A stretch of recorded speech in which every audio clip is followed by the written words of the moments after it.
Hi friend, welcome to study platform. আজ আমরা আলোচনা করব ইতিহাসের একটি মোস্ট ইম্পর্ট্যান্ট চ্যাপ্টার সুলতানি যুগ সম্বন্ধে। এই সুলতানি যুগের সময়কাল হলো 1206 খ্রিস্টাব্দ থেকে 1526 খ্রিস্টাব্দ পর্যন্ত। পানিপথের প্রথম যুদ্ধে বাবরের জয়লাভ ও মুঘল বংশের প্রতিষ্ঠা পর্যন্ত এই সময়কে ভারতের ইতিহাসে সুলতানি যুগ বা দিল্লি সুলতানেট বলা হয়।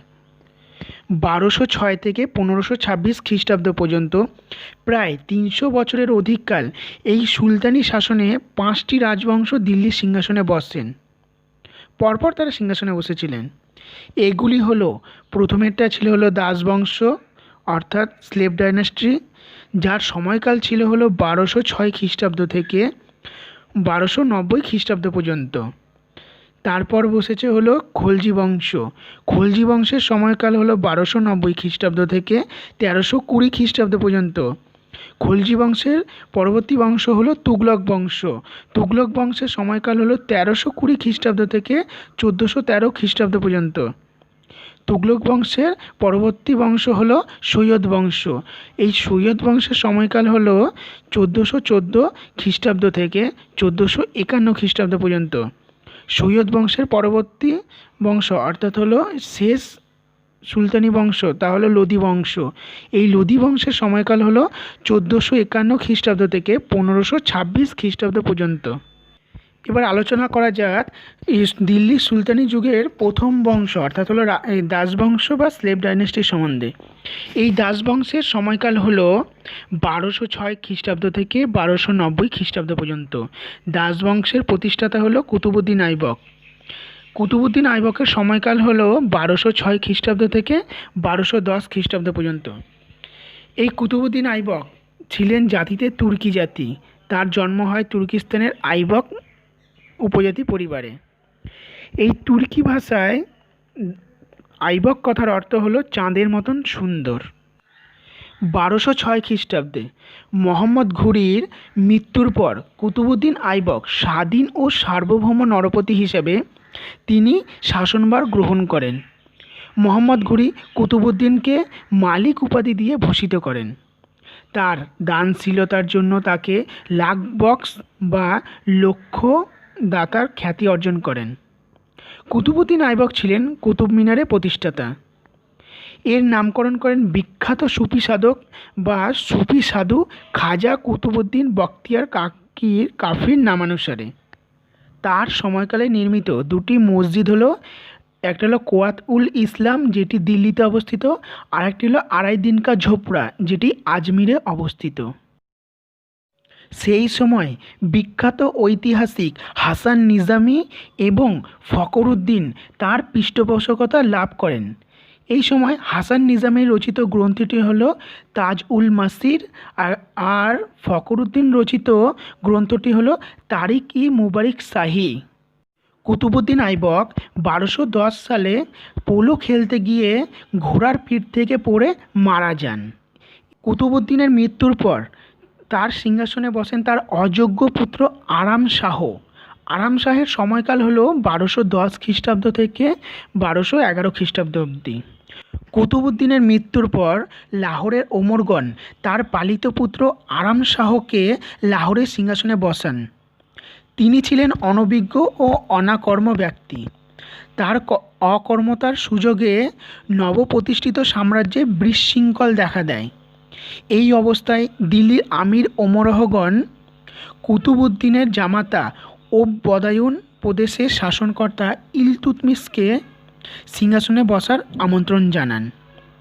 এরপর ইলতুৎমিশ আরাম শাহকে পরাজিত করে বন্দী করে ইলতুৎমিশ দিল্লির সিংহাসনে বসেন 1211 খ্রিস্টাব্দে। দিল্লির সিংহাসনে ইলতুৎমিশের সময়কাল 1211 খ্রিস্টাব্দ থেকে 1236 খ্রিস্টাব্দ পর্যন্ত। এই ইলতুৎমিশ ছিলেন কুতুবউদ্দিন আইবকের জামাতা। ডক্টর ত্রিপাঠীর মতে ভারতে মুসলিম সাম্রাজ্য অর্থাৎ সুলতানি বংশ ইলতুৎমিশের সময় থেকেই শুরু হয়। ইলতুৎমিশ তার সময় রাজধানী লাহোর থেকে দিল্লিতে নিয়ে যায়। এরপর কিছুদিনের মধ্যে ইলতুৎমিশকে দুর্ধর্ষ মঙ্গোল নেতা চেঙ্গিস খানের আক্রমণে প্রতিরোধ করেন। তারপর বাগদাদের খলিফা 1221 খ্রিস্টাব্দে তাকে সুলতানি আজম বা প্রধান সুলতান উপাধি দিয়ে ভূষিত করেন। তিনি তুখান-ই চাহেলগানি গঠন করেন, যেটা 40 জন ক্ষমতাশালী তুর্কি নোবেল দ্বারা গঠিত ছিল। ইলতুৎমিশ তার সময় ইক্তা প্রথা প্রচলন করেন। এছাড়া ইলতুৎমিশের সময় রূপোর তৈরি মুদ্রা টঙ্কা এবং তামার তৈরি মুদ্রা জিতল প্রবর্তিত ছিল। তার সময় মিনাজ-উস-সিরাজ, হাসান নিজামি, মোহাম্মদ আউফি, নুরুদ্দিন প্রমুখ তার রাজসভা অলঙ্কৃত করেছিলেন। এই সময় তাবাকাত-ই-নাসিরি ছিল মিনাজ-উস-সিরাজের উল্লেখযোগ্য এক রচনা। ইলতুৎমিশের পরবর্তী দাস বংশের শাসক রুক-উদ্দিন ফিরোজ শাহ 1236 খ্রিস্টাব্দে দিল্লির সিংহাসনে বসেন। এই রুক-উদ্দিন ফিরোজ শাহ তার জীবদ্দশাতেই তার পুত্র নাসিরউদ্দিন মাহমুদের মৃত্যু হয় 1229 খ্রিস্টাব্দে, এবং তার অন্যান্য পুত্ররা ছিল অকর্মা ও অলস। এই কারণে তিনি তার কন্যা সুলতান রাজিয়াকে সিংহাসনে বসান। কিন্তু দিল্লির আমির ওমরাহগণ এই সময় একজন নারীর কর্তৃত্ব মেনে নিতে বাস্তবে রাজি ছিলেন না। এই কারণে ইলতুৎমিশের মৃত্যুর পর তার পুত্র রুক-উদ্দিন ফিরোজ সিংহাসনে বসানো হয়। রুক-উদ্দিন ফিরোজ ছিলেন উচ্ছৃঙ্খল ও বিলাসপ্রিয়। তিনি তার রাজত্বের সময় রাজকার্যে অবহেলা করে বিলাস প্রাসাদে মত্ত হয়ে উঠলে তার বিধবা মাতা শাহ তুর্কান সকল ক্ষমতা করায়ত্ত করেন। তিনি ছিলেন নিজ বংশ ও প্রবল উচ্চাকাঙ্ক্ষী। এখানে হলো শাহ তুর্কানকে বোঝানো হয়েছে যে তিনি ছিলেন নিজ বংশ এবং প্রবল উচ্চাকাঙ্ক্ষী।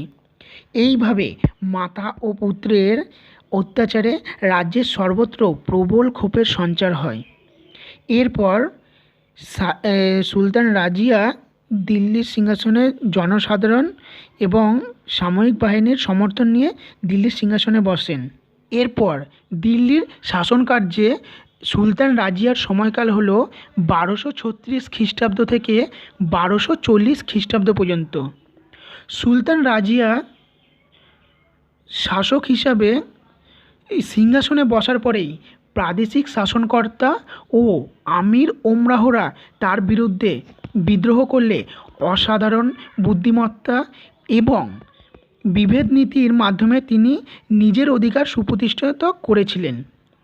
অবশ্য শেষ পর্যন্ত অভিজাত সম্প্রদায়ের ষড়যন্ত্রে রাজিয়া সিংহাসনচ্যুত হয়।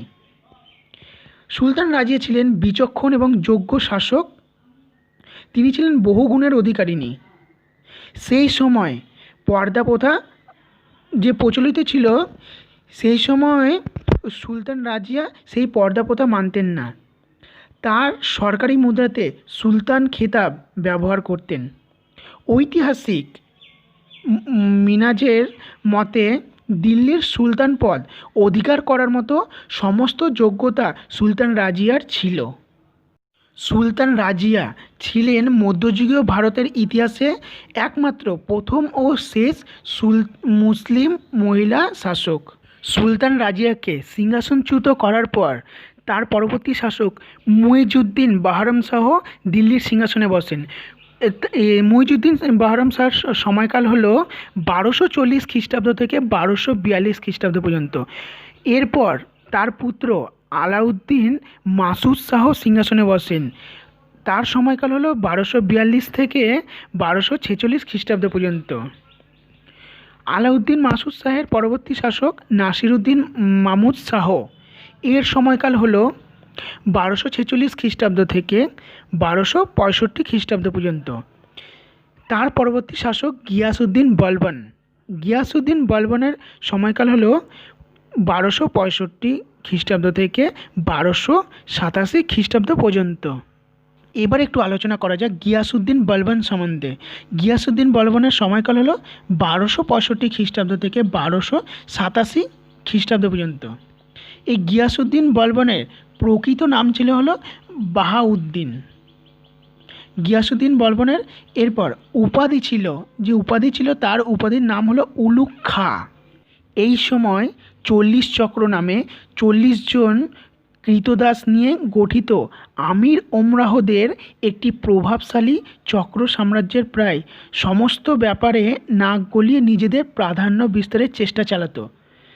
কিন্তু গিয়াসুদ্দিন বলবন সিংহাসনে আরোহণের পর অসীম সাহস এবং ধৈর্যের সঙ্গে সুলতান বলবন চরম প্রতিক্রিয়াশীল 40 চক্রের উচ্ছেদ করেন। সুলতান হয়ে তিনি একদিকে অভ্যন্তরীণ শান্তি শৃঙ্খলা রক্ষা, অন্যদিকে সীমান্তে মঙ্গল আক্রমণ প্রতিহত করার বিশেষ ব্যবস্থা গ্রহণ করেন। এই গিয়াসুদ্দিন বলবন সীমান্তে মঙ্গল আক্রমণের মোকাবিলা করার জন্য মুলতান সহ উত্তর পশ্চিম সীমান্তে নিজের 2 পুত্রকে মোতায়েন করেন। দিল্লির সন্নিহিত অঞ্চলে তিনি মেওয়াট্টি দস্যুদের কঠোরভাবে দমন করে রাজধানীর নিরাপত্তা বজায় রাখেন। এছাড়া বাদাউনে নিকটবর্তী অঞ্চলে রাজপুত দুর্গগুলি বিধ্বস্ত করেন ও রাজপুত জমিদারদের সম্ভাব্য বিদ্রোহ নির্মূল করার উদ্দেশ্যে সেখানে আফগান সৈন্য মোতায়েন করেন। গিয়াসুদ্দিন বলবনের মৃত্যুর পর এই দাস বংশের শেষ শাসক অর্থাৎ মইজুদ্দিন কায়কোবাদ তিনি দিল্লির সিংহাসনে বসেন। মইজুদ্দিন কায়কোবাদ ছিলেন হলো শেষ সুলতান। তার সময়কাল হলো 1287 খ্রিস্টাব্দ থেকে 1290 খ্রিস্টাব্দ পর্যন্ত। দিল্লির সুলতানি যুগে দাস বংশের অবসানের পর এই খলজি বংশের উত্থান ঘটে। এরপর শুরু হচ্ছে খলজি বংশ। খলজি বংশের সময়কাল হলো 1290 খ্রিস্টাব্দ থেকে 1320 খ্রিস্টাব্দ। এই 30 বছর মধ্যযুগীয় ইতিহাসে দিল্লির সুলতানি সাম্রাজ্যের খলজি বংশ রাজত্ব করেছিল। খলজি বংশের প্রতিষ্ঠাতা হলো জালালউদ্দিন ফিরোজ খলজি। এর সময়কাল হলো 1290 খ্রিস্টাব্দ থেকে 1296 খ্রিস্টাব্দ পর্যন্ত। তার সময় দাস বংশের শেষ সুলতান কায়কোবাদকে হত্যা করে জালালউদ্দিন ফিরোজ খলজি খলজি বংশ প্রতিষ্ঠা করেন। দিল্লির সুলতানদের মধ্যে তিনি প্রথম সুলতান যিনি সুস্পষ্টভাবে এই মত প্রকাশ করেন যে যেহেতু ভারতের জনসংখ্যার বৃহদাংশ হিন্দু, সেই কারণে ভারত কখনোই সত্যিকারের ইসলামিক রাষ্ট্র হতে পারে না। তার রাজত্বকালে অন্যতম উল্লেখযোগ্য ঘটনা হলো তার ভ্রাতৃপুত্র ও জামাতা এবং কারা ও মানিকপুরের শাসনকর্তা আলী গুরসাপ্প এর দাক্ষিণাত্য অভিযান। জালালউদ্দিন ফিরোজ খলজির মৃত্যুর পর তার জ্যেষ্ঠ ভ্রাতা সিবাউদ্দিন মাসুদের পুত্র আলাউদ্দিন ফিরোজ খলজি দিল্লির সিংহাসনে বসেন। আলাউদ্দিন ফিরোজ খলজির সময়কাল হলো 1296 খ্রিস্টাব্দ থেকে 1316 খ্রিস্টাব্দ পর্যন্ত। এই আলাউদ্দিন খলজি দিল্লির সিংহাসনে বসার পূর্বে তিনি ছিলেন মানিকপুরের শাসনকর্তা। আলাউদ্দিন খলজির প্রকৃত নাম ছিল হলো আলী গুরসাপ। আলাউদ্দিন খলজির রাজত্বকালেই দিল্লির সুলতানি সাম্রাজ্য পরিপূর্ণ চরিত্র ধারণ করে। আলাউদ্দিন খলজি ছিলেন একজন উচ্চাকাঙ্ক্ষী ও সাম্রাজ্যবাদী শাসক। গ্রিক বীর আলেকজান্ডারের মতন তিনিও বিশ্বজয়ের স্বপ্ন দেখতেন। তাই তিনি নিজেকে দ্বিতীয় আলেকজান্ডার বলে অভিহিত করেছিলেন। আলাউদ্দিন খলজি ভারতে তার সাম্রাজ্য বিস্তারের উদ্দেশ্যে প্রথমে উত্তর ভারতের গুজরাট ও মালব এবং রাজপুতানা জয় করে। দক্ষিণ ভারতের দেবগিরি, বরঙ্গল, হোয়সলা ও পান্ড্য রাজ্য দখল করে। তার দক্ষিণ ভারত অভিযানের প্রধান সেনাপতি ছিলেন হলো মালিক কাফুর। আলাউদ্দিন খলজি সমগ্র দক্ষিণ ভারত জয় করলেও দক্ষিণ ভারতের রাজ্যগুলোকে সুলতানি সাম্রাজ্যের প্রত্যক্ষ শাসনে না এনে করদ রাজ্যে অর্থাৎ করদানের স্বীকৃত রাজ্যে পরিণত করেন। এরপরে আসছে আলাউদ্দিন খলজির সামরিক সংস্কার। তিনি দেশে স্বৈরাচারী ব্যবস্থা বলবৎ করা এবং বিস্তীর্ণ সাম্রাজ্য গড়ে তোলার উদ্দেশ্যে আলাউদ্দিন খলজি বিশাল এক স্থায়ী সৈন্যবাহিনী গঠন করেন। সামরিক বিভাগের দুর্নীতি দূর করার জন্য তিনি দাগ ও হুলিয়া প্রথার প্রবর্তন করেন। তার আমলে সৈন্যদের জায়গিরদান করার পরিবর্তে নগদে বেতন দেওয়ার ব্যবস্থা করা হতো। এই সময় আলাউদ্দিন খলজি অর্থনৈতিক সংস্কারের ক্ষেত্রে সবচেয়ে গুরুত্বপূর্ণ ছিল হলো বাজার দর নিয়ন্ত্রণ। অর্থনৈতিক সংস্কারের দিক থেকে আলাউদ্দিন খলজি ছিলেন মধ্যযুগীয় ভারতের প্রথম মুসলিম শাসক, যিনি জমি জরিপ করিয়েছিলেন, জায়গিরদার বা ভূমিদান প্রথার অবলুপ্তি ঘটিয়েছিলেন, উচ্চ হারে রাজস্ব ও কর ধার্য করেছিলেন এবং বাজার দর নিয়ন্ত্রণ নীতিও প্রবর্তন করেছিলেন। আলাউদ্দিন খলজির সাম্রাজ্য সম্বন্ধে আমরা জিয়াউদ্দিন বরনী রচিত তারিক ই ফিরোজ শাহী ও ফতোয়া ই জাহানদারি এবং আমির খসরু রচিত খাজাইন উল ফুতুয়া থেকে জানতে পারি। আলাউদ্দিন খলজির সময় বিখ্যাত সন্ত শেখ নিজামুদ্দিন আউলিয়া, কবিরউদ্দিন, শেখ রুকউদ্দিন তার পৃষ্ঠপোষকতা অর্জন করেছিলেন। আলাউদ্দিন খলজির সময় আলাই দরওয়াজা, হাজার স্তম্ভের প্রাসাদ ও জামা মসজিদ তার আমলেই নির্মিত হয়েছিল। এরপর আলাউদ্দিন খলজির মৃত্যুর পর দিল্লির সিংহাসনে বসেন হলো কুতুবউদ্দিন মুবারক শাহ খলজি। কুতুবউদ্দিন মুবারক শাহ খলজির সময়কাল হলো 1316 খ্রিস্টাব্দ থেকে 1320 খ্রিস্টাব্দ পর্যন্ত। তিনি ছিলেন খলজি বংশের শেষ সুলতান। কুতুবউদ্দিন মুবারক শাহের সময়ে খলজি বংশের অবসান ঘটে। এরপর দিল্লির সিংহাসনে বসছেন হলো তুগলক বংশ। দিল্লির সুলতানি যুগে তুগলক বংশের সময়কাল হলো 1320 খ্রিস্টাব্দ থেকে 1413 খ্রিস্টাব্দ পর্যন্ত। দিল্লির সুলতানি যুগে তুগলক বংশ দীর্ঘ 100 বছর ধরে রাজত্ব করেছিল। এই তুগলকরা ছিলেন হলো কারানা তুর্কি নামেও পরিচিত ছিল। তুগলক বংশের প্রতিষ্ঠাতা গিয়াসউদ্দিন তুগলক। গিয়াসউদ্দিন তুগলকের সময়কাল হলো 1320 খ্রিস্টাব্দ থেকে 1325 খ্রিস্টাব্দ পর্যন্ত। গিয়াসউদ্দিন তুগলক দিল্লির সিংহাসনে বসার পূর্বে তিনি ছিলেন পাঞ্জাবের শাসনকর্তা। গিয়াসউদ্দিন তুগলকের অপর নাম হলো গাজী মালিক। এই গিয়াসউদ্দিন তুগলক তুগলকাবাদ নামে একটি নতুন শহর নির্মাণ করেন। গিয়াসউদ্দিন তুগলকের মৃত্যুর পর পরবর্তী শাসক মোহাম্মদ বিন তুগলক দিল্লির সিংহাসনে বসেন। মোহাম্মদ বিন তুগলকের সময়কাল হল 1325 খ্রিস্টাব্দ থেকে 1351 খ্রিস্টাব্দ পর্যন্ত। জুনা খাঁ মোহাম্মদ বিন তুগলক নাম ধারণ করে দিল্লির সিংহাসনে বসেন। মোহাম্মদ বিন তুগলক তার রাজধানী দিল্লি থেকে দেবগিরিতে স্থানান্তরিত করেন। মোহাম্মদ বিন তুগলক ছিলেন অসাধারণ প্রতিভার সম্পন্ন ও প্রজাহিতৈষী শাসক। তার রাজত্বকালেই সুলতানি সাম্রাজ্য বিস্তৃতির চরম শিখরে উন্নীত হয়।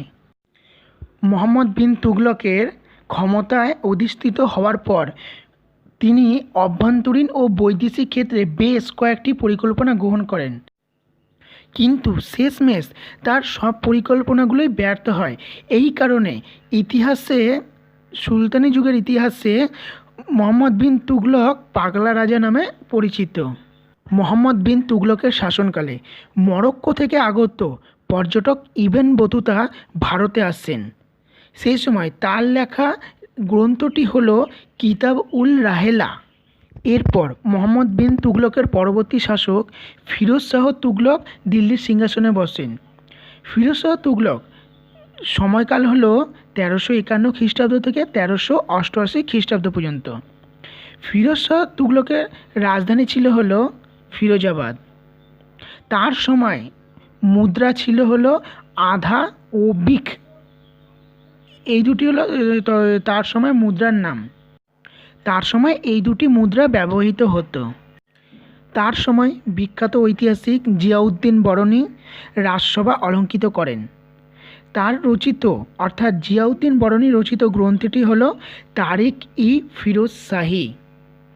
এছাড়া ফিরোজ শাহ তুগলক দিল্লিতে চ্যারিটেবল হসপিটাল নির্মাণও করেছিলেন। আর আরেকটা জিনিস হলো ফিরোজ শাহ তুগলককে এই সুলতানি যুগের আকবর বলা হয়। ফিরোজ শাহ তুগলকের শাসনকাল দিল্লির সুলতানি শাসনের ইতিহাসে বিভাজন পর্ব নামে পরিচিত। এতদিন পর্যন্ত সুলতানি শাসন ধারাবাহিকভাবে প্রসার লাভ করেছিল।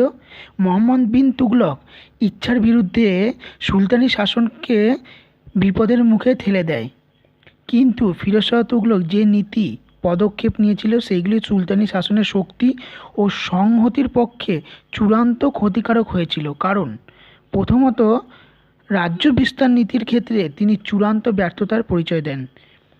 একে একে বাংলা, সিন্ধু ও দাক্ষিণাত্য সুলতানি শাসনের নিয়ন্ত্রণের বাইরে চলে যায়। দ্বিতীয়ত, ফিরোজ শাহ তুগলকের আরও মারাত্মক ভুল নীতি ছিল হলো জায়গির প্রথার পুনঃপ্রবর্তন। এর ফলে অভিজাত শ্রেণী ক্ষমতা বৃদ্ধি পায় এবং এক কেন্দ্রীভূত সুলতানি শাসন ব্যবস্থার ভিত্তি শিথিল হয়ে পড়ে। এছাড়াও ধর্মীয় ক্ষেত্রে মৌলবাদী মুসলিম উলেমাদের উপর অতিরিক্ত নির্ভরশীল হয়ে পড়ার সুলতান হিন্দু সম্প্রদায়ের বিভাজন হন এবং জনসমর্থন হারায়। ঠিক এই কারণেই ফিরোজ শাহ তুগলককে ব্যর্থ শাসক হিসেবে চিহ্নিত করা হয়। ফিরোজ শাহ তুগলকের পরবর্তী শাসক হলো আলাউদ্দিন সিকান্দার শাহ। আলাউদ্দিন সিকান্দার শাহর সময়কাল হলো 1388 খ্রিস্টাব্দ থেকে 1394 খ্রিস্টাব্দ পর্যন্ত। তারপরে সিংহাসনে বসেন হলো নাসিরউদ্দিন মোহাম্মদ শাহ। নাসিরউদ্দিন মোহাম্মদ শাহ সময়কাল হলো 1394 খ্রিস্টাব্দ থেকে 1413 খ্রিস্টাব্দ পর্যন্ত। এই নাসিরউদ্দিন মোহাম্মদ শাহই ছিলেন এই বংশের শেষ সুলতান। নাসিরউদ্দিন শাহের রাজত্বকালেই সমরখণ্ডের দুর্ধর্ষ সামরিক নেতা তৈমুরলাং ভারত আক্রমণ করেন। তিনি ভারত থেকে সমস্ত কিছু লুণ্ঠন করে নিয়ে যায় এবং লুণ্ঠনের পর ভারত ত্যাগের পূর্বে তিনি খিজির খাঁকে মুলতান, লাহোর ও দিপালপুরের শাসনকর্তা নিযুক্ত করে যান। ঠিক এইভাবেই এখানে শেষ হচ্ছে তুগলক বংশ এবং পরে শুরু হচ্ছে সৈয়দ বংশ। দিল্লির সুলতানি সাম্রাজ্যে সৈয়দ বংশের সময়কাল হলো 1414 খ্রিস্টাব্দ থেকে 1451 খ্রিস্টাব্দ। এই সৈয়দ বংশের প্রতিষ্ঠাতা হলো খিজির খাঁ। খিজির খাঁর সময়কাল হলো 1414 খ্রিস্টাব্দ থেকে 1421 খ্রিস্টাব্দে। এই সময় তৈমুরলাং ভারত আক্রমণের ফলে তিনি দিল্লির সিংহাসন দখল করেন। এর ফলে দিল্লিতে তুর্কি শাসনের অবসান হয় এবং শুরু হয় আফগান শাসন। খিজির খাঁ নিজেকে ইসলাম ধর্মের প্রবর্তক হজরত মুহাম্মদের বংশধর বলে দাবি করতেন। ঠিক এই কারণে তার প্রতিষ্ঠিত রাজবংশ হল সৈয়দ বংশ নামে পরিচিত। এরপর খিজির খাঁয়ের মৃত্যুর পর দিল্লির সিংহাসনে বসেন হলো মোবারক শাহ। মোবারক শাহের সময়কাল হলো 1421 খ্রিস্টাব্দ থেকে 1434 খ্রিস্টাব্দ পর্যন্ত। সৈয়দ বংশের শ্রেষ্ঠ সুলতান হলো এই মোবারক শাহ। এরপর আসছে মোবারক শাহের মৃত্যুর পর তার পুত্র মোহাম্মদ শাহ সিংহাসনে বসেন।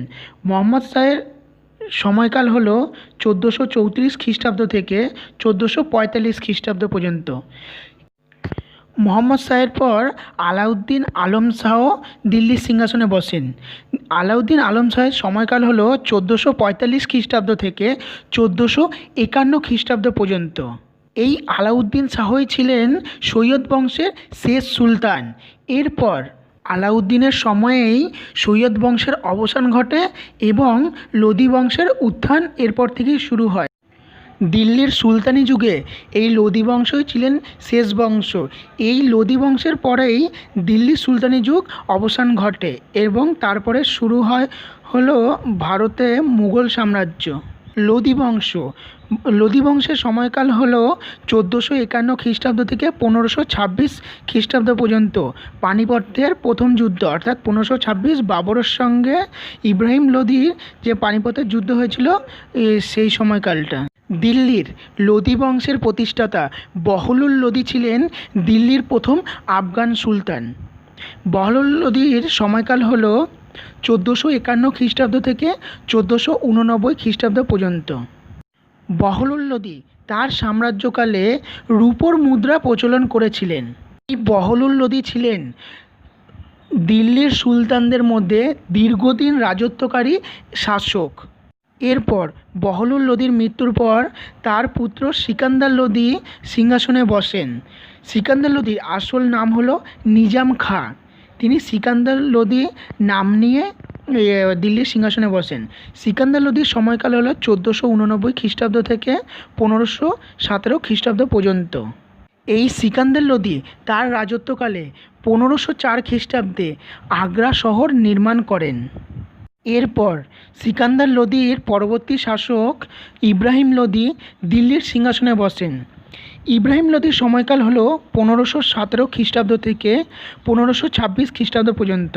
ইব্রাহিম লোদির রাজত্বকালে 1526 খ্রিস্টাব্দে পানিপথের প্রথম যুদ্ধে কাবুলের মোগল অধিপতি বাবরের হাতে লোদি বংশের শেষ সুলতান এই ইব্রাহিম লোদি পরাজিত ও নিহত হলে ভারতে তুর্কো আফগান সাম্রাজ্যের অবসান ঘটে এবং তারপরে শুরু হয় মোগল সাম্রাজ্য। এই ইব্রাহিম লোদি ছিলেন সুলতানি যুগের একমাত্র শাসক যিনি যুদ্ধক্ষেত্রে নিহত হন। এর ফলেই সুলতানি যুগের পতন ঘটে। সো বন্ধুরা, এইটাই ছিল আজকে সকলের সামনে তুলে ধরা সুলতানি যুগ সম্বন্ধে। এই ভিডিওটি যদি ভালো লেগে থাকে ভিডিওটিকে লাইক এবং শেয়ার করুন, এবং আপনি যদি চ্যানেলে নতুন হন তাহলে চ্যানেলটিকে সাবস্ক্রাইব করুন এই ধরনের আরও নতুন নতুন ভিডিও পাওয়ার জন্য।